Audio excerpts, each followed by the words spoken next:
Friends, আজকে আমরা ভোর রাত্রেবেলা চলে এসেছি হোটেলে।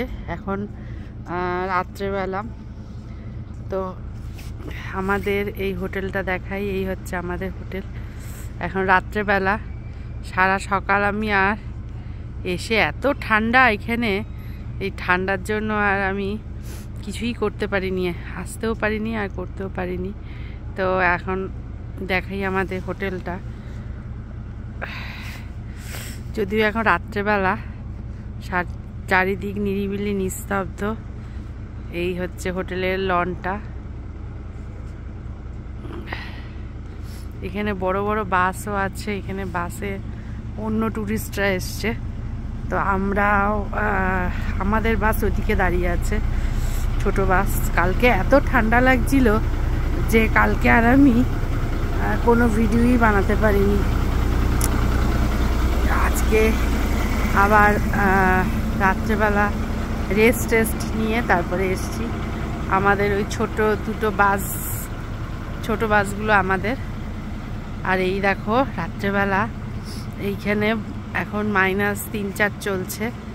কালকে এসে দেখেছিলাম গাড়িগুলোর উপরে পুরো বরফ জমে আছে। আজকে দেখো গাড়িগুলোর উপরে বেশ সাদা আস্তরণ পড়ে গেছে বরফের।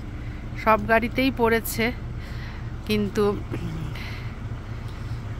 এটা যেহেতু রংটা কালো তাই বোঝা যাচ্ছে। আর বাকিগুলোতে, এইগুলোতেও পড়ে গেছে বরফ, হালকা বরফের আস্তরণ পড়ে গেছে এই গাড়িগুলোতে।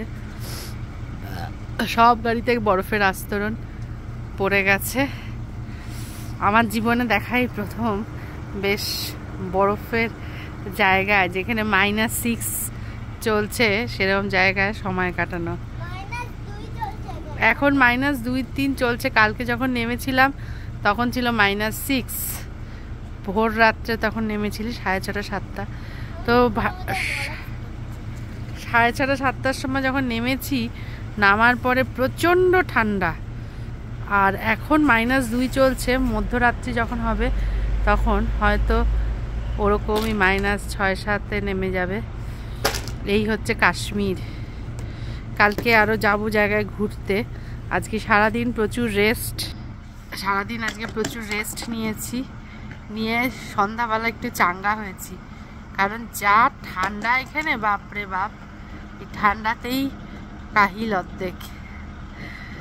আমার একদম এখন এত ঠান্ডা যে এখানে থেকে যে জ্যাকেট খুলবো সেটাও পাচ্ছি না, এত ঠান্ডা। তো কলকাতায় শুনলাম সেরকম ঠান্ডা নেই। যাক গিয়ে, আমরা যখন আবার কলকাতায় ফিরবো তখন আবার দেখবো কেমন ঠান্ডা। সকলে খুব ভালো থেকো, সুস্থ থেকো, সকলের দিন খুব খুব ভালো কাটুক। রিদ্ধি, তোর কেমন লাগছে কাশ্মীর বল? রিদ্ধি